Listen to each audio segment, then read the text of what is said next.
On va voir le troisième point de notre vision. Avant de l'afficher, est-ce que vous êtes capable de me dire quelle est la vision de notre Église? Ah, mais je sais, c'est pour ça que je passe du temps. Ouais, le réveil, ça résume bien. Faire découvrir Dieu par la puissance de l'Évangile afin de vivre un réveil spirituel. Alléluia. C'est notre vision dans l'Église. C'est notre vision afin de vivre un réveil spirituel. Et je vais m'attarder sur cela ce matin, mais avant cela, on va remettre ces moments au Seigneur, au Saint-Esprit. Merci, Saint-Esprit, pour ta présence, ta conduite déjà dès la louange, déjà dès l'entrée dans l'Église. Et continue de nous bénir au travers du message. Que ta volonté puisse s'accomplir. Que nos cœurs s'ouvrent et que nous puissions entendre ce que tu veux nous dire. Quand tu parles, dans notre cœur, ça brûle. Il y a quelque chose comme un feu qui s'allume. C'est ce que tu as fait, Jésus, quand tu parlais aux disciples d'Emmaüs. De leur raconter tout ce que l'Écriture disait à ton sujet. Et il témoignait, il y avait comme un feu en nous.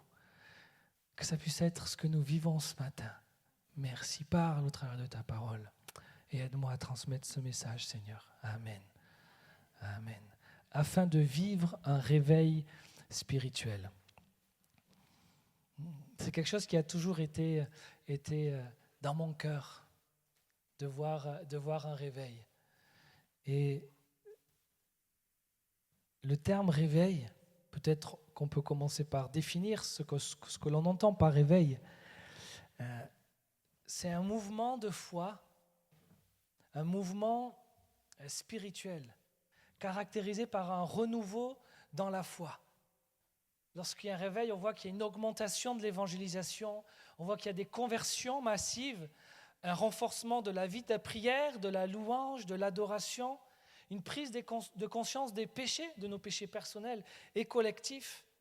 On intensifie notre vie de prière et on expérimente de manière plus profonde la présence de Dieu. Et c'est un phénomène qui peut s'exercer à plusieurs niveaux. Il peut s'exercer au niveau personnel. Et c'est d'abord ce premier niveau-là que l'on doit expérimenter chacun. Mon réveil spirituel. Je m'éveille aux choses de l'esprit, aux choses de Dieu. Ma vie change. Quand mon âme est spirituellement réveillée, toutes choses anciennes, vraiment mon ancienne vie, même les choses de cette terre. Alors qu'avant, je me réjouissais non, ça devient secondaire, amer, à côté de la présence de Dieu, à côté de l'importance de l'avancement du royaume de Dieu. Notre vie change, il y a un switch. Et c'est comme si on avait les pieds sur terre, mais quand nos yeux, nos pensées étaient focalisés sur les choses d'en haut. Et je veux voir l'Évangile avec la puissance telle qu'elle a été enseignée par Jésus à ses disciples et telle que les apôtres la vivaient. Seigneur, je veux voir des âmes se convertir parce que je sais que c'est ce que ton cœur de Père désire. Et ça vient brûler dans nos cœurs. Ça vient brûler dans notre cœur.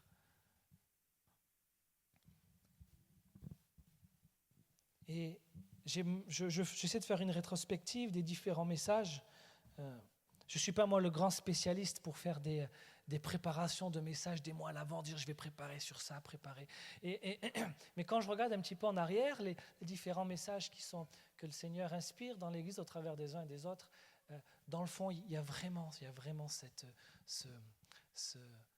inspiration à vivre le réveil. Parce que je crois que c'est quelque chose que le Seigneur veut pour notre Église. Et je vais vous dire, on n'est pas un cas à part. On n'est pas un cas à part. On n'est pas mieux qu'un autre. Je crois qu'on veut s'ouvrir au Seigneur et être dans les temps qui sont les siens. Être au diapason de ce qu'il est en train de faire au milieu de nous, dans nos villes, dans nos pays et dans le monde. Et on veut vivre ce réveil, mais comment est-ce que Dieu amène ce réveil? Et on peut avoir, j'ai déjà entendu, la croyance. Dieu peut faire ce qu'il veut, mais je ne crois pas que c'est le genre de réveil que le Seigneur va amener dans les temps qui sont les nôtres. Ou c'est quelque chose qui tombe du ciel d'un coup, et on est surpris, on est compris, voilà, Et ça vient du jour au lendemain comme ça, paf, il y a un réveil, c'est le Seigneur qui envoie, et puis il y a quelque chose qui se passe. D'un coup, toute l'église se met à louer, du jour au lendemain comme ça. Je ne crois pas que ce soit comme ça que le Seigneur, je ne crois pas que ce soit ça que le Seigneur est en train de faire. En fait, je crois, le réveil, moi je définirais le réveil, c'est quand Dieu est là. C'est quand son royaume est là et qu'on vit le royaume de Dieu. Et le royaume, il entre dans le monde à travers les gens, à travers nous. C'est pour ça que si nous voulons être des agents de ce réveil, de la propagation de cette bonne nouvelle de l'Évangile, ne t'attends pas à ce que ce soit ton voisin, ta voisine, ton pasteur qui fasse les choses. Non, le Seigneur veut t'utiliser toi, d'abord. Et pour cela, le Seigneur va arranger nos vies. Il va transformer notre, parfois, religiosité, parce que oui, il y en a. Il va amener quelque chose de nouveau dans nos vies, dans nos cœurs. Et Jésus amène ce royaume au travers de personnes ordinaires, comme toi et moi. Et je veux que tu puisses garder ça dans ton cœur. Si tu le désires, si tu t'ouvres, tu peux être porteur d'un réveil. Autour de toi, déjà personnellement dans ta vie. Et là où tu es, vous savez, c'est le cœur de notre Église. Hein. On ne fait pas rentrer les gens pour les enfermer. Je me disais, l'Église, chez Ouvert, elle doit être comme, vous savez, au niveau de l'architecture des temples romains. Il y avait des grosses colonnes, mais c'était ouvert. Ben, c'est ça. On vient ensemble, passer un moment de joie, dans la gloire, dans la présence de Dieu. Mais là, c'est juste la petite cerise sur le gâteau, la vie de l'Église. Le reste, c'est ouvert et on doit aller partout. Là où nous sommes, apporter le royaume, apporter le réveil. Et ceux qui veulent vivre le réveil, ce sont ces personnes qui veulent voir le retour et la gloire de Dieu, qui ont cette faim, cette soif-là. On veut marcher avec le Dieu vivant. Les personnes qui veulent vivre ce réveil que le Dieu va utiliser, ce ne sont pas celles qui veulent entendre « tout va bien ». Oh, c'est pas grave si le péché est tapis à nos portes. C'est pas grave s'il y a l'oppression, la dépression, le suicide, les drogues, la division, la convoitise, l'orgueil, tout ce système du monde. Non, ça c'est quelque chose qu'on ne veut pas. On ne se satisfait pas de ça.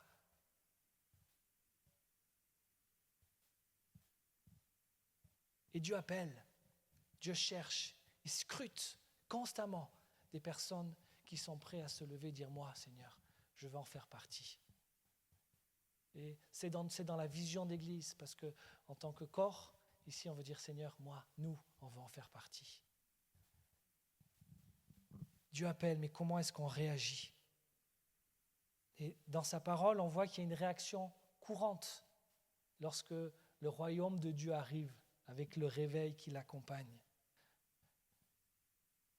Certaines personnes peuvent se sentir mal à l'aise si elles sont dans des systèmes religieux.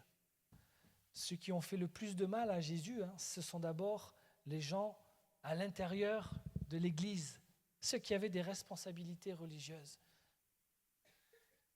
qui se servaient de la foi de l'institution beaucoup plus pour eux que pour l'avancement du royaume et des plans de Dieu. Et ils ne veulent pas répondre à cet appel, ils ne veulent pas obéir. Ils se retrouvent dans l'aveuglement face à ce que Jésus fait. Vous vous rendez compte ? Ils étaient là, tous ceux qui ont combattu Jésus, voyant les miracles, les témoignages de guérisons miraculeuses, les signes, les prodiges, mais ils étaient dans l'aveuglement, liés par leur religiosité piégée. Et ils défendaient ce qu'ils connaissaient, leur propre système. Et ils avaient peur de ce qu'ils ne connaissaient pas, le mouvement de l'esprit que Jésus a mené.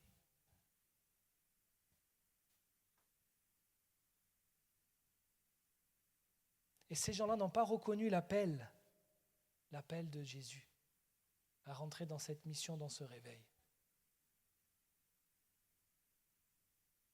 Et Jésus l'a dit, attention au levain des pharisiens. Vous savez, le levain, c'est une petite graine que l'on met dans une pâte et qui fait gonfler, gonfler, gonfler. Rentrer dans un système religieux, on ne s'en rend pas forcément compte. Le principe du pharisianisme, pharisiens, c'est ceux qui étaient contre Jésus parce qu'ils obéissaient à leur propre tradition. Ils ne comprenaient pas ce que Dieu était en train de faire, parce qu'ils étaient rigides. Beaucoup plus focus sur la forme des choses, sur des règles. Et ils imposaient des choses aux gens. Et Jésus arrive et dit, mais vous imposez aux gens des règles que vous ne pouvez même pas vous supporter et appliquer. Et c'est des choses qui... Le vin, ça ne fait pas monter la pâte en 1 heure. Enfin si, en 1 heure, mais je veux dire, ça dépend. Mais pas en 1 seconde, ça prend du temps. Et on peut ne pas se rendre compte. Et là, quand Jésus arrive, quand Dieu veut amener un réveil, eh bien, si on est dans un système religieux centré sur l'Église, centré sur nous-mêmes, sur les positions, on va être très mal à l'aise avec ce que Dieu va faire. Mais vous savez, Dieu, il avance. Jésus, il était là dans son ministère, il a fait ce que le Père lui demandait de faire. C'était sa mission. Ce que Dieu est en train de faire dans notre Église et dans beaucoup d'autres églises, il va avancer, il va le faire. Et il nous appartient à nous de nous poser la question, est-ce que je reconnais, est-ce que je vois de mes yeux l'œuvre que Dieu est en train d'accomplir? Est-ce que je vais en être ou est-ce que je vais me rigidifier? C'est pour cela que depuis plus d'1 an, on insiste beaucoup sur la conduite de l'esprit, sur la place que doit prendre l'esprit dans nos vies, dans l'Église, parce qu'on va être au diapason de ce que Dieu veut faire.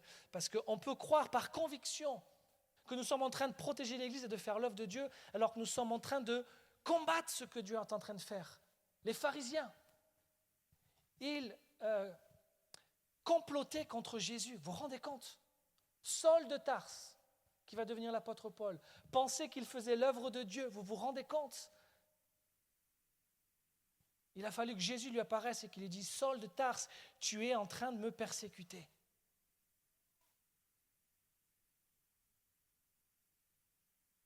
Et on doit être prêt, si on veut vivre le réveil, déjà sur le plan personnel, à laisser l'Esprit venir réformer des choses dans nos cœurs.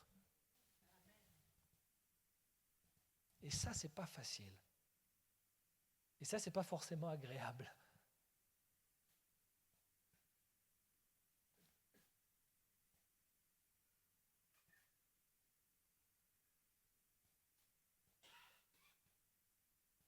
Et si je dis que je veux le réveil, mais que je ne suis pas capable de me dire, Seigneur, viens d'abord me transformer, viens d'abord me réformer, le réveil, tu ne le vivras pas dans ta vie. Parce que c'est une réforme, le réveil. C'est un réveil. J'étais endormi. Donc je prends conscience qu'il y a des choses que je n'avais pas comprises ou mal comprises. Et Jésus, il le dira, en parlant de ces religieux de l'époque, du pharisianisme. Ils annulaient la parole. Dans Marc 7, il dit, vous annulez ainsi la parole de Dieu par vos traditions. Et ce que je disais tout à l'heure, ce principe-là, c'est qu'on ne se voit pas devenir pharisien. Parce que tu parles à n'importe qui te dira, bien sûr que non, c'est pas bon d'être pharisien, d'œuvrer contre Jésus, de s'opposer aux choses de l'esprit. Mais on ne s'en rend pas compte. Est-ce que nos traditions dans l'Église n'empêchent pas l'esprit d'agir? Et vous savez, le Saint-Esprit, ce n'est pas un bourrin. Ce n'est pas un bourrin. Il ne va pas défoncer nos vies, défoncer les murs de l'Église. Il attend, patiemment. Et il parle à ceux qui veulent bien l'entendre. Et c'est toujours ce murmure, cette constante demande. Faites-moi plus de place. C'est bien, tu m'as laissé un peu plus de place dans ta vie, je le vois. Vous m'avez laissé plus de place dans l'Église, je le vois. Encore. Parce que sans la conduite de l'Esprit, c'est lui qui dirige, c'est lui qui est au volant. Vraiment. Suis-je prêt à me présenter devant Dieu et à lui dire, Seigneur, je suis prêt à faire table rase des enseignements que j'ai reçus. Ça ne veut pas dire que tout est mauvais, vous comprenez bien. Des enseignements que j'ai reçus, de ma vision de l'Église, de la vision de mon implication dans l'Église, dans le royaume. Vraiment, ce principe du réveil, l'Église, j'aime l'Église. J'aime l'Église parce que je sais qu'elle est chère au cœur de Jésus. J'aime l'Église parce que je sais que le Seigneur m'a établi comme berger.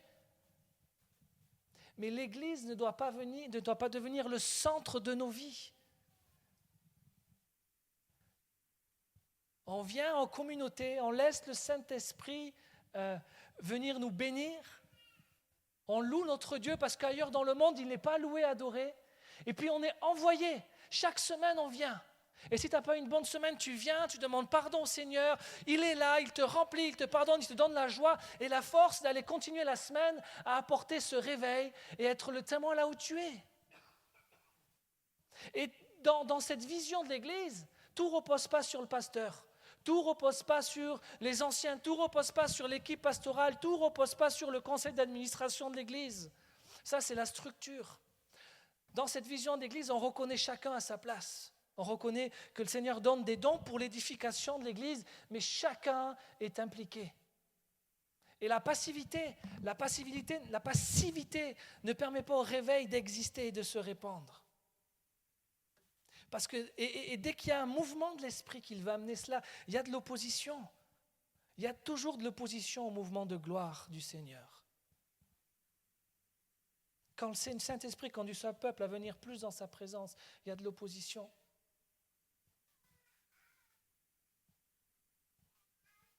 Et moi, je suis heureux de voir ce que le Seigneur fait dans notre Église. Vraiment, je le vois agir. Et j'ai bien conscience que j'y suis pour rien.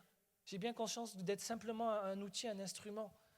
Mais je vois ce que le Seigneur fait dans l'Église. Je vois comment il nous fait grâce, culte après culte. Je vois les guérisons qu'il fait au travers des uns et des autres. J'ai le privilège d'être le premier spectateur de l'œuvre de Dieu. Et je peux vous dire que Dieu a commencé une belle œuvre. Dieu a commencé une belle œuvre. Je suis le premier témoin, je suis le premier à m'en réjouir. On vit des choses qu'on ne vivait pas avant. Cette semaine, je discutais avec une personne. C'était même pas prévu, c'était même pas planifié dans mon agenda. Et le Seigneur a amené une discussion profonde. Et on a prié avec la personne. Et elle avait un blocage dans sa vie. Et en priant, elle a été délivrée d'un esprit mauvais. Et je vois ça, je dis Seigneur, je ne savais même pas que tu allais faire ça. Et j'ai été spectateur, bien sûr, on saisit avec l'autorité que Jésus nous a donnée, mais c'est lui qui est à l'œuvre. Et je suis sorti, j'étais dans la joie parce que je vois le Seigneur délivrer. Quand le Seigneur veut amener le réveil, il change d'abord nos cœurs. Vous savez pourquoi ? Parce que si on veut que le réveil dure, si on ne veut pas que ce soit l'instant d'un moment, d'une semaine, d'un mois, même d'une année, si on veut que ce soit quelque chose qui dure, il faut des cœurs transformés, des cœurs renouvelés, des cœurs qui sont guéris. Et je vous dis cela parce que je suis le premier à être passé par là, je suis le premier à passer par là. Il y a une année où le Seigneur vraiment nous a d'abord préparés, parce que je crois que le Seigneur prépare aussi ce qu'il envoie, diriger l'Église, conduire l'Église. Et on a pris l'habitude avec Elisa, avec Serge et Sylvie, de se voir une fois par semaine et de passer une matinée vraiment à chercher la face de Dieu, à le louer, à chercher sa direction pour l'Église. Et combien de fois, je vous dis la vérité, j'y allais en reculant, je dis Seigneur, j'ai pas envie. J'avais une résistance, mais vraiment. Et au fond de moi, je trouvais que c'était pas normal. Comment ça se fait que j'ai une résistance à aller, aller vivre un moment où juste on va être dans la présence de Dieu? Donc, si tu as une résistance à venir à l'église, à le louer, à l'adorer, à venir aux soirées yeux ouverts, je te comprends. Là, je te comprends. Par contre, je peux te dire quelque chose. J'y allais quand même. J'avais pas l'envie des fois. J'aurais trouvé n'importe quel moyen. Mais bon, il y avait ma femme. Puis je savais très bien que si j'y allais pas, ma femme, mes beaux-parents, ils se seraient dit « Ah non, c'est spirituel ça. » Mais vrai. Et le Seigneur a fait un travail de guérison. Je me rappelle une fois être dit « Seigneur, j'en ai marre de pleurer. Hein, vous vous rappelez? J'en ai marre, Seigneur, c'est dur. Et Seigneur, il a dit cette phrase qui a touché mon cœur. Il m'a dit, le martyre d'amour est bientôt terminé. Ça veut dire, je sais que le Seigneur est en train de faire quelque chose qui faisait mal. Ça ne se voyait pas, personne ne voyait. C'était à l'intérieur. Mais je savais que le Seigneur était en train d'opérer une œuvre de transformation parce que je ne peux pas prétendre vouloir le réveil, vouloir faire avancer son royaume, mais être malade, avoir besoin de guérison. Et le Seigneur, il commence d'abord par nos cœurs. Donc, tu veux vivre ce réveil, laisse d'abord, comprends que le Seigneur te prend là où tu es et qu'il veut en profondeur venir guérir tes blessures. Et je le vois œuvrer dans des gens qui sont des chrétiens depuis 30 ans. Je le vois venir dans l'église et réparer les cœurs, faire ressortir des choses qui étaient cachées, faire ressortir des choses qui étaient oubliées pour penser nos cœurs. Et je sais que ce sont les prémices de quelque chose que Dieu prépare. Et je sais aussi qu'on n'a pas à se glorifier de cela parce que nous sommes simplement dans un mouvement que le Seigneur est en train d'établir. Pas que sur Montréal dans notre église, mais partout. Partout où il y a des gens qui sont prêts à le recevoir. Michael et Océane nous disaient « Ah, Laval, ça bouge, il y a le réveil. » Je dis « Amen !» À Nantes, on me disait aussi « Oh, ça bouge là, on voit que les choses avancent. Amen !» Est-ce qu'on peut voir qu'il y a un mouvement de gloire que le Seigneur est en train d'amener? Et dans la vision d'église, on dit « Seigneur, nous, on veut en être. » On veut être là, on veut être dans le chemin que tu es en train d'établir. Mais quand on est dans un système religieux, il n'y a pas la place à la guérison. Parce qu'un système religieux va entretenir le système. On va former des gens pour entretenir ce système. Mais quand on est conduit par l'Esprit, c'est libre. Ça va venir déranger les cloisons qu'on a posées autour des églises, autour de notre foi. Mais je vous ai déjà prêché, parlé sur ça, vous connaissez mon cœur à ce niveau-là.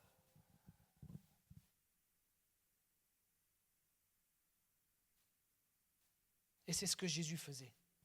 Il amenait des guérisons, des délivrances, il accompagnait, il discipulait, il faisait du discipulat, il enseignait, il formait. Et vous savez que les gens, en voyant Jésus, disaient ça, c'est un prophète. Parce qu'il y avait une différence entre l'œuvre de Jésus et puis, pardonnez-moi l'expression, l'église juive qui était à ce moment-là dirigée par des personnes au cœur dur et loin de Dieu. Il y avait une différence. Et les gens qui voyaient Jésus disaient, c'est un prophète. Ils reconnaissaient en lui, dans ses œuvres, l'action, l'œuvre des prophètes. Et il dit dans Acte 2, dans les derniers jours, dit Dieu, je répandrai de mon esprit sur toute chair. Vos fils et vos filles prophétiseront. Je fais une pause pour que ça rentre. Vos fils et vos filles prophétiseront. Vos jeunes gens auront des visions et vos vieillards auront des songes. Oui, sur mes serviteurs et sur mes servantes, dans ces jours-là, je répandrai de mon esprit et ils prophétiseront. L'Église qui se veut de réveil est une Église qui doit être prophétique parce qu'elle est à l'image de son roi, Jésus, qui était Dieu, bien évidemment, mais prophète dans l'expression de son ministère. Et on parle souvent de ce verset quand Jésus dit à ses disciples, si vous priez avec foi, tu diras à cette montagne, soulève-toi et jette-toi dans la mer. Et on dit, ouais, il y a ta montagne, parle à ta montagne, parle à ton problème, et dis-lui, soulève-toi et jette-toi dans la mer. Bon, je ne dis pas que c'est une mauvaise interprétation, je ne suis pas contre cela, mais je crois que ce passage dit quelque chose de plus profond. De quelle montagne Jésus parlait-il? Si vous regardez la typographie, la géographie, Jérusalem était sur un point élevé. Jésus faisait son ministère tout autour. Et donc, il y avait cette montagne sur laquelle trônait le temple. que Hérode avait construit. Et quand Jésus parle de cette montagne, il y a tout un contexte. Et quand il dit « J'ordonnerai à cette montagne de se soulever, de se jeter dans la mer », crois-le, ça va arriver. Moi, je crois que Jésus parlait aussi de tout un système religieux qui avait enfermé Dieu et la vie de l'esprit. Et ça doit nous encourager. Parce que le Seigneur dit, si tu as la foi, que tu dis à cette montagne, c'est quoi cette montagne? C'est tout ce qui empêche l'œuvre de Dieu, le royaume de Dieu de s'établir. Si tu le dis avec foi, soulève-toi et dégage, tu verras la chose s'accomplir. Si tu dis dans ta vie, oh Seigneur, là j'ai du mal, si avec la foi, tu dis non, moi je décide de répondre à l'appel de Dieu, je décide de faire partie de ces ouvriers que le Seigneur envoie. Si tu pries déjà pour ta vie, tu verras la chose s'accomplir. Et je tire cette interprétation du prophète Zacharie dans chapitre 4. Il dit, alors il reprit et me dit, ceci est la parole de l'Éternel adressée à Zorobabel. C'est ni par la puissance ni par la force, mais c'est par mon esprit, dit l'Éternel des armées. Qui es-tu, grande montagne? Devant Zorobabel, tu seras aplani. Il en sortira la pierre principale au milieu des acclamations. Grâce, grâce pour elle. La parole de l'Éternel me fut adressée en ces mots. Les mains de Zorobabel ont fondé cette maison. Ses mains l'achèveront et tu reconnaîtras que l'Éternel des armées m'a envoyé vers vous. Le peuple d'Israël a été déporté à Babylone. Et le Seigneur suscite des réformateurs comme d'abord Zorobabel avec Josué, ensuite Esdras et ensuite Néhémie pour venir rétablir, reconstruire, réveiller son peuple. Et la construction du temple avait commencé mais avait été stoppée à cause des pressions de l'ennemi et du découragement du peuple. Vous savez, quand le Seigneur commence à faire une œuvre de restauration, de réveil, il y a toujours de l'opposition. Il faut que je vous dise qu'il y a un prix, à s'engager dans le chemin du réveil. Et ça vaut le coup. Et le Seigneur utilise ses prophètes Agé et Zacharie pour encourager. Et il dit à Zorobabel, qui était le gouverneur de Juda, que le temple ne sera pas reconstruit par des moyens humains. Ce n'est pas par notre propre intelligence, ce n'est pas par nos propres forces, mais par la puissance de l'Esprit de Dieu. Ce réveil qu'ils étaient en train de vivre, ce réveil que le Seigneur veut donner à l'échelle de nos vies, à l'échelle locale, mais à une échelle beaucoup plus grande, il est conduit par l'Esprit, c'est une œuvre divine. Et cette montagne représente tous les obstacles qui empêchent le Seigneur, qui nous empêchent de vivre cela.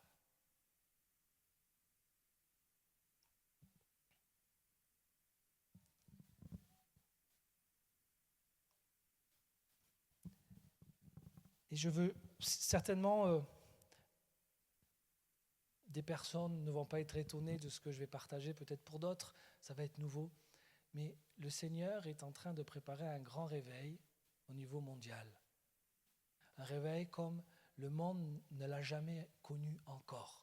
Il y a eu des réveils grandioses et merveilleux, mais ils ne sont rien face à ce que Jésus est en train de préparer.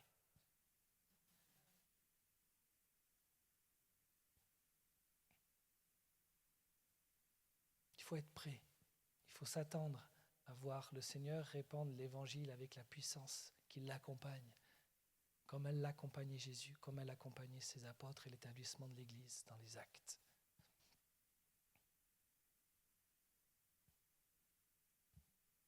Et dans Apocalypse 14, Jean voit cette vision et il dit « Je regardais, et voici une nuée blanche. Et sur la nuée était assis quelqu'un qui ressemblait à un fils de l'homme. Il avait une couronne d'or sur la tête. C'est notre Jésus, le roi des rois, dans la gloire de Dieu. Et une faucille tranchante à la main. Un autre ange sortit du temple et cria, en criant d'une voix forte à celui qui était assis sur le trône, « Lance ta faucille et moissonne ! L'heure est venue de moissonner, car la moisson de la terre est mûre, et celui qui est assis sur la nuée jeta sa faucille sur la terre et la terre fut moissonnée. Dans le contexte de ce passage, il est question de la moisson des âmes, mais plus particulièrement, si on le prend dans son contexte, le Seigneur vient récolter pas les bonnes, comment dire, ceux qui l'ont. Il fait une séparation entre ses enfants, ceux qui l'ont suivi, et ceux qui n'ont pas voulu de lui.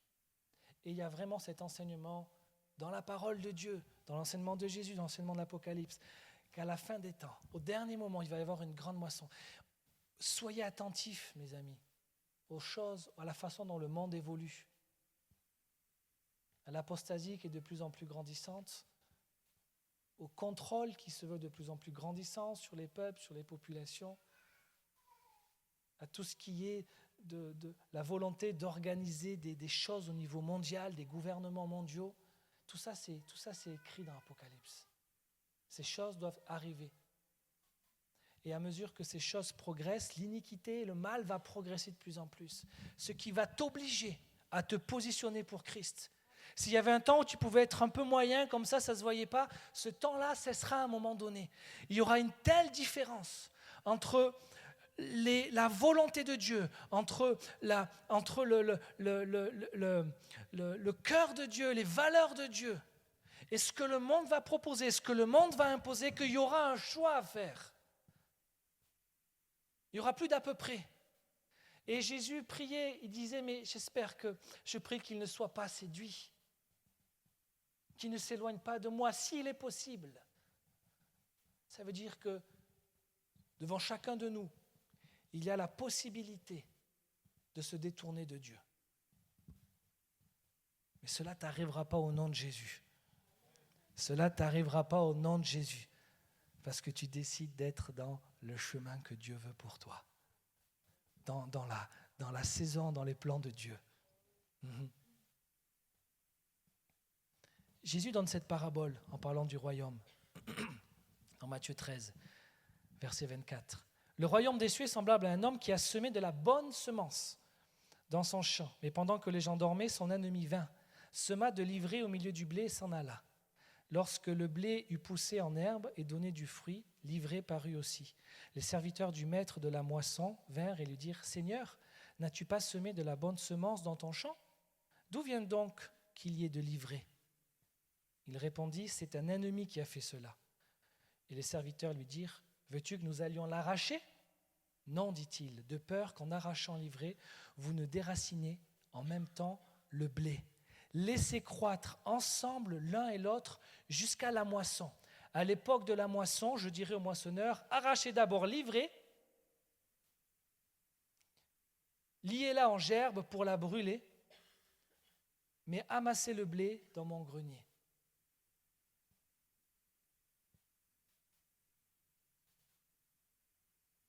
Et quelques versets plus loin, verset 36, le Seigneur donne cette explication.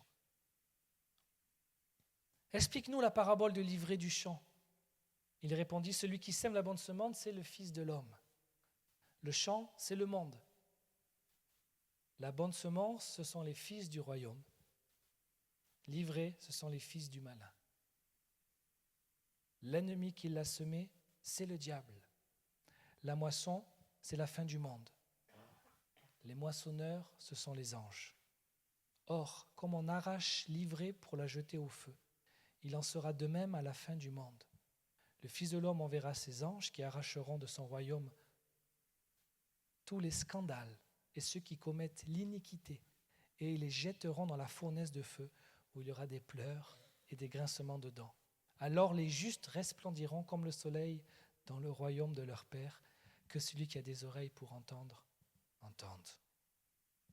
Voyez-vous, le Seigneur attend pour venir récupérer son Église. Il y a une grande moisson qui se prépare, mais il attend à la fois que l'ivraie soit mûre et que le blé soit mûr. Il attend à la fois que le mal se soit exprimé dans sa position la plus extrême, obligeant chacun à se positionner, laissant le temps à chacun de se positionner, une chance de se tourner vers lui. C'est la raison pour laquelle, dans ces temps-là, le Seigneur sanctifie les cœurs.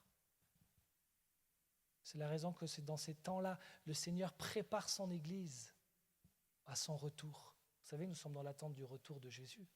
J'espère que vous le savez. On attend le retour de Jésus. Et quand on a appris à le rencontrer dans le lieu secret, à voir sa gloire, on a hâte en fait. On a hâte. On voit les choses qui se passent dans ce monde. Seigneur, quand est-ce que tu reviens? C'est de la folie. Mais vraiment, c'est de la folie. Sois attentif à l'œuvre de sanctification que Dieu veut faire dans ton cœur. C'est vital. Je le pense vraiment, c'est vital pour nous de laisser le Saint-Esprit sanctifier nos cœurs, nous préparer, afin de nous positionner fermement pour Christ. Et dans notre Église, on veut faire partie de ce réveil. C'est notre vision. Et moi, j'ai sur le cœur, je sais que le Seigneur veut faire de cette Église un centre de réveil. Et il prépare d'abord nos cœurs. Et chacun doit se laisser transformer, doit laisser Dieu travailler, guérir son cœur. Et je sais que le Seigneur amènera des personnes qui viendront dans notre Église pour recevoir ce que le Seigneur déverse dans ce lieu. Pas parce qu'on est meilleur, vous entendez? On n'a aucun orgueil, on n'a aucune gloire à tirer de cela. Je crois simplement que c'est l'œuvre que Dieu veut pour notre Église. C'est pour ça que nous l'inscrivons dans notre vision. Faire connaître Dieu par la puissance de l'Évangile afin de vivre un réveil spirituel. Et moi, je suis dans la joie. Et moi, je suis dans la joie parce que je vois le Seigneur agir. Jésus a dit dans Luc 11, voici ce qu'il a dit dans Luc 11. Ah, tu me mets le chrono pour que j'arrête de prêcher? D'accord. J'ai fini, ne vous inquiétez pas, j'ai fini. Si c'est par le doigt de Dieu que je chasse les démons, le royaume de Dieu est donc parvenu jusqu'à vous. Alléluia. La démonstration de puissance, c'est un signe que le royaume de Dieu est s'approché de nous. Et je veux vous dire, je vais vous partager toutes les petites choses que je vois, parce que ce sont les prémices de ce que Dieu veut faire. Ce sont les prémices. Et on ne doit pas négliger les petits commencements. Vous avez, mes amis, je pèse mes mots, la responsabilité de témoigner de ce que Dieu fait dans votre vie au travers de cieux ouverts. Parce que vous glorifiez Dieu. Vous avez la responsabilité d'attester, de venir devant la grande assemblée, de dire voici ce que Dieu est en train de faire. Parce que sinon, personne ne sait. Si on garde pour nous tout ce que Dieu est en train de faire, personne, on rend l'œuvre de Dieu invisible. J'ai la responsabilité d'exposer devant l'Église pour l'encourager. Voici ce que Dieu est en train de faire pour que l'Église se réjouisse. Mes amis, on enseigne et on vous encourage, témoignez de ce que Dieu fait. Et on l'a vu, et puis il y a comme des phases de il y a des moments où on témoigne, des moments où on témoigne moins. Non, moi je ne lâcherai pas. Ça doit être dans la culture de l'Église, dans nos valeurs, le témoignage. Le témoignage. Et je sais que certains ont vécu des choses fortes dimanche. Le Seigneur est venu confirmer sa parole par la puissance de l'Évangile. Donc personne ne sortira de cet endroit tant qu'il n'y aura pas eu 2-3 témoignages de l'œuvre que Dieu est en train de faire ici, parce que je sais qu'il y en a plein. Est-ce qu'il y en a qui peuvent venir glorifier? De manière courtement, mais Dieu est à l'œuvre. Je vous laisse, vous me rejoignez ici et vous venez glorifier de ce que Dieu est en train de faire dans votre vie, quelle que soit la chose. Tu viens? Tu as quelque chose à dire? Hortensia, alléluia.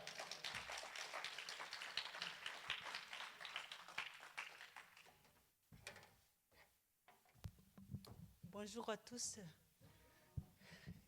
Il y a une semaine, il y a presque un mois, j'ai beaucoup de problèmes dans ma vie entre l'accident de mon fils Mon compagnon, il y a des graves problèmes de cœur.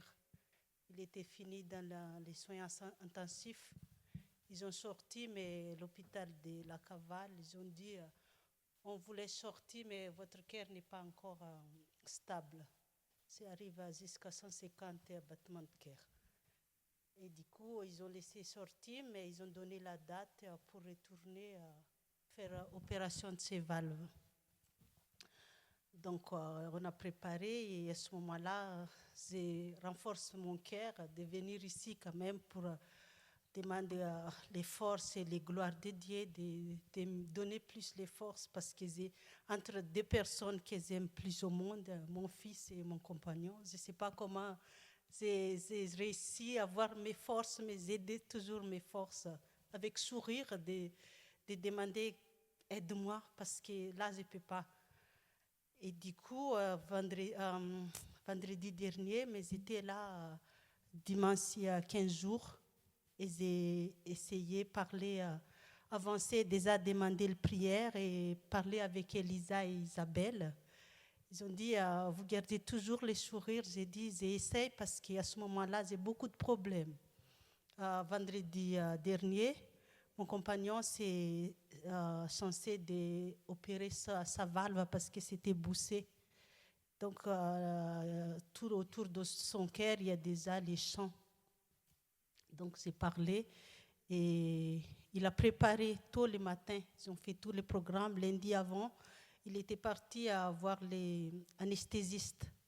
Et après, ils ont dit, oui, vous venez tôt, vers 6h30 ou 7h, parce qu'il faut préparer tôt pour faire l'opération.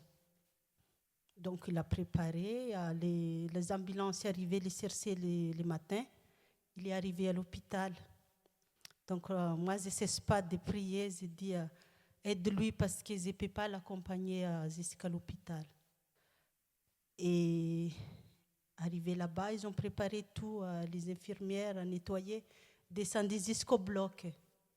Arrivé au bloc, avant de commencer l'opération, ils sont en train de faire échographie pour regarder comment ça se passe. Et d'un coup, ils ont dit, messieurs, finalement, vous n'avez pas besoin d'opération. Oui. Donc, je n'étais pas au courant encore que les opérations n'étaient pas liées. Il m'a appelé, on fait appel visio, il était dans sa voiture. Mais j'ai dit, mais comment ça se fait que tu es déjà été dans ta voiture? Normalement, tu es censé au bloc, c'est fini déjà. Parce que quand ils ont expliqué, l'opération, ça durait long et il ne peut pas rentrer à la maison avant fin de journée. En plus, il ne laisse pas sortir si quelqu'un n'est pas venu les chercher et accompagner les soirs. Donc, j'ai dit, mais moi, je ne suis pas encore venir te chercher, mais j'ai dit, je ne comprends rien. C'était annulé, il a dit, mais non, ils n'ont pas besoin. C'est même pas de mots. J'ai dit, mais ils ont peut-être il y a des erreurs, il va retarder. Il a dit non, c'est pas besoin. Les médicaments qu'ils ont donnés, ça donnait beaucoup d'effets. Donc, pour vous dire, les dieux sont là, ils nous attendent tout le temps. Les moments qu'on a besoin, il faut demander, ils sont toujours là. Ils nous donnent les forces, ils nous donnent les gloires, ils nous donnent les sourires. Donc, moi, je me témoigne. Même pour mon fils, c'est la première fois qu'il a fait plâtre parce qu'il a percuté avec la voiture. Et du coup, il a des grosses fractures. Donc, il ne peut pas poser les pieds par terre pendant... Au début, ils ont dit des mois. Donc, au bout de 15 jours, on était retourné à faire les contrôles. Ils ont dit non, finalement, c'est bien soudé son os. Du coup, on va diminuer à 6 semaines. On va enlever les plâtres. Il était content et il n'a jamais baissé les bras. Et c'est lui-même, quand le moment de mon compagnon me donnait les forces. Maman, t'inquiète pas, tout va bien. Les miens, c'est loin de cœur. Donc, c'est gloire à Dieu. Je ne peux rien dire plus. Merci Hortensia pour ton témoignage. Dieu est bon, mes amis. Dieu est bon. Qui veut glorifier le Seigneur?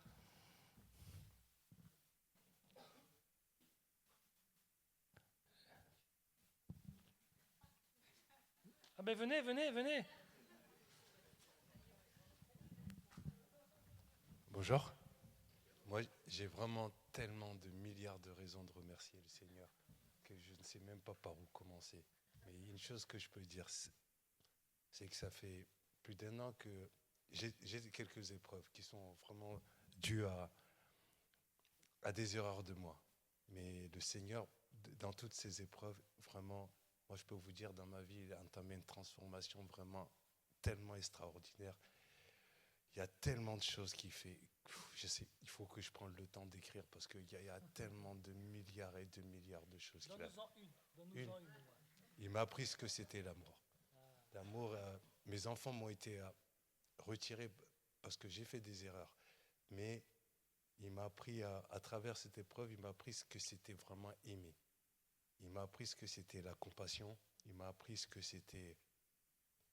Il reforme ma pensée. Il m'a donné un travail qui est tellement facile. Il m'a donné certains dons qui sont tellement faciles. Mais il y a tellement et tellement de raisons. Je ne sais pas comment dire à quel point vraiment le Seigneur est présent. Moi, je ne le vois pas. Mais je sais qu'il est présent. Je sais qu'il a tellement travaillé dans ma vie. Je sais qu'il le fait. J'aimerais tellement ouvrir mon cœur. Il est encore un peu fermé, mais l'ouvrir tellement pour pouvoir lui rendre vraiment... Je ne sais pas comment lui rendre gloire, vraiment lui dire merci à la hauteur de ce qu'il a fait. C'est impossible. C'est vraiment impossible, tellement il a fait des choses merveilleuses dans ma vie. Je le remercie infiniment et je continuerai, mais je trouve que ce n'est pas encore assez parce que vraiment le Seigneur est tellement bon. Il est vraiment bon. Dans toutes les épreuves, il est là. Il a fait tellement de choses. Seigneur, je te remercie, ce n'est pas encore assez, mais merci pour tout ce que tu as fait. Et mes mots sont encore tellement petits. Merci. J'ai tellement de choses à lui dire. Alors, il y a un beau témoignage en préparation, là, reste là, je te bénis. On voit comment le Seigneur te transforme. Et moi, je me réjouis de cela. Tu dis que tu ne vois pas Dieu, mais en fait, il est là dans les petits signes. On ne le voit pas de la façon dont nous, on espère le voir, mais en fait, tu le vois déjà. Tu le vois déjà par tout ce qu'il est en train de faire. Et la meilleure façon de l'honorer, je sens ton élan du cœur qui est magnifique. Seigneur, qu'est-ce que je peux faire? Donne-toi 100% pour lui. Et c'est suffisant. C'est suffisant, mais tu le fais déjà. Sois béni, on est heureux de t'avoir parmi nous. Je suis heureux d'être là. Amen, amen. On peut l'encourager, notre frère? Yes. Merci, Abdoulaye. C'est le Seigneur qu'il faut applaudir. Amen, bien sûr. On t'encourage.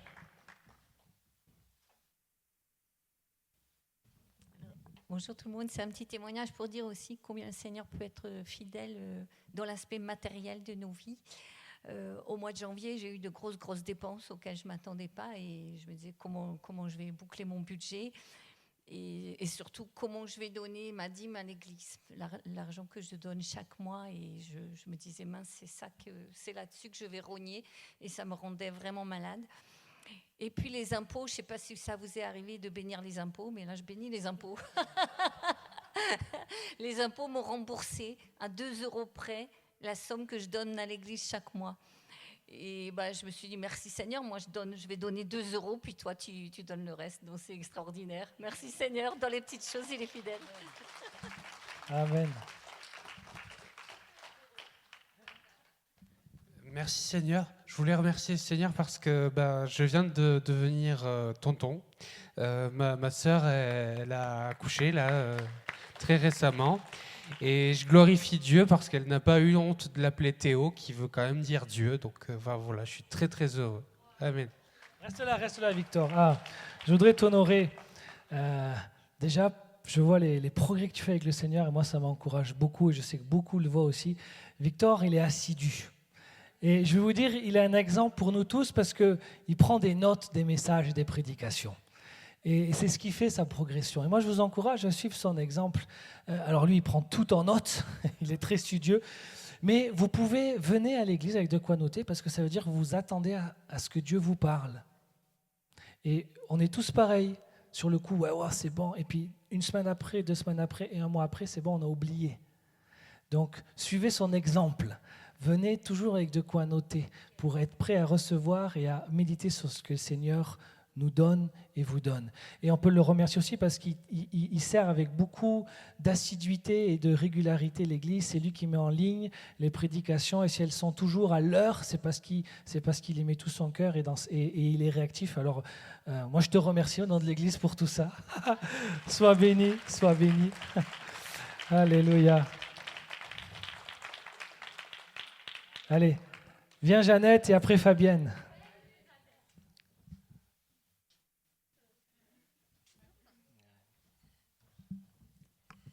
Bonjour tout le monde. Pour vous dire, j'étais opérée du cœur à cœur ouvert il y a 1 an. Mais il n'a pas opéré, enfin tout s'est passé sans problème, sans rééducation. Je suis là, toute heureuse. Mais il n'a pas guéri que le cœur physique, il a guéri aussi le cœur spirituel. Il a guéri mon cœur. Il m'a fait comprendre que s'il me redonnait la vie, c'est qu'à de le dire, c'était pour le servir. Et il m'a donné un don particulier. J'ai rendez-vous avec mon Seigneur toutes les nuits à 3 heures. Et c'est pour intercéder pour tous les sujets qui me met à cœur. Et je le remercie pour cela parce que c'est une chose que je n'ai jamais fait. Avant, j'avais une vie chrétienne qui était un petit peu comme les vagues d'une mer. Et maintenant, je veux être solide et être présente toujours pour le Seigneur.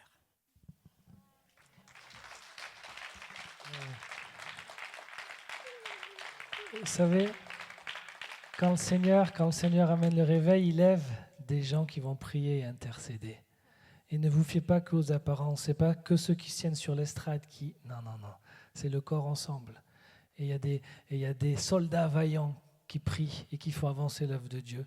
Et vraiment, on veut t'honorer et te remercier pour ce que tu fais pour notre Dieu. Je voulais rajouter quelque chose. Il m'a donné enfin une vision, je ne sais pas si on peut appeler ça une vision. Il m'a dit que si l'Église voulait grandir, il fallait s'imaginer que nous étions comme dans un stade de sport ou dans un concert où on est heureux et on éclate de joie. On ne se retient pas. Et il disait que la joie qu'il déposait dans notre cœur, il ne fallait pas qu'on la garde pour nous, mais qu'elle explose et les murs de l'Église s'écrouleront. Alors ça, c'est une parole de Dieu, mes amis. Ça, c'est une parole de Dieu. On est en Bretagne, hein, c'est vraiment une parole de Dieu. Hein. Va dire à un Breton de laisser sa joie éclater. Aïe, aïe, aïe. Fabienne. Jonathan, allez. Jonathan et puis Fabienne. Et après, on va louer le Seigneur pour le remercier. Très bref, yes. Je vais faire bref. En fait, c'était la dernière fois, dimanche dernier, je crois. J'avais demandé à Nathanaël de voir pour mon estomac, de faire une prière. Et ça a marché, quoi. C'est bon, je suis guéri. Plus de problème, plus de cachets, voilà. Gloire à Dieu. Le royaume s'approche, mes amis. Dieu est bon. Alléluia. Merci de l'avoir témoigné. Merci de l'avoir témoigné. Fabienne. Oui, bonjour à tous. Alors, je viens parce que je ne veux pas retenir ce que j'ai reçu. Et quand le pasteur nous avait exhorté pendant la louange, que Dieu veut faire de toi des heures merveilleuses dans ta vie et pour sa gloire, que quelle que soit ta situation, peut-être que tu es, je ne sais plus qu'est-ce que tu avais dit, mais tu es dans les galères, dans les situations difficiles, dans les problèmes ou dans des choses que tu ne comprends pas, mais Dieu va te relever, Dieu va te restaurer et ce sera pour sa gloire. Et en même temps, j'avais reçu, je voulais venir, mais c'est toujours difficile pour moi de venir. J'ai reçu la parole de Dieu pour confirmer ce que le pasteur a dit. Je relève le miséreux de la boue, je remets debout le pauvre de la misère, non, c'est presque de l'ordure, pour le faire asseoir parmi les nobles de mon peuple. Voilà ce que j'ai reçu pour confirmer ce qu'il a dit. Et je m'en voulais, mais il y a quelqu'un qui doit entendre ça et t'es pas allé. Moi, je dis, bon, bah, tant pis. Mais bon, voilà. Amen. Amen. Que le Seigneur soit béni. On va se lever pour honorer le Seigneur. Je vais inviter l'équipe de louanges à venir.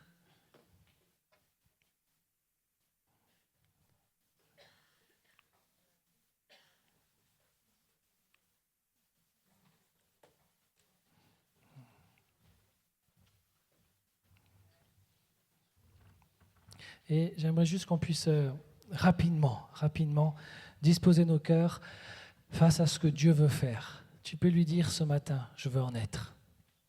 Je veux en être. Utilise-moi. Utilise-moi. Et je vais laisser le temps à chacun de pouvoir se positionner, mais gardez dans votre cœur que le Seigneur prépare quelque chose de très grand. Parce qu'il arrive. Et il prépare une grande moisson. Il va venir chercher son Église. Avant, il va la réveiller. Prépare-toi. Je veux déposer cette porte qui va ouvrir la foi dans ta vie. Le Seigneur va venir. Il arrive de gloire en gloire. Petit à petit, parce que ça prend du changement dans nos vies, dans notre religiosité parfois. Donc il est sage, petit à petit. Mais ça arrive. Ferme tes yeux. Vois l'Église qui est en train de grandir, pas pour le nombre, mais pour son royaume qui avance. Vois les gens guéris, tes amis qui galèrent dans des situations. Tu auras la joie de les amener en leur disant, viens, moi je peux faire quelque chose pour toi. À l'Église ouverte, on prie pour toi et on voit Dieu agir. Et même, je vais même te dire quelque chose, le royaume, ce n'est pas forcément de venir prier ici. C'est là où tu es. Ose imposer les mains. Ose prier. Ose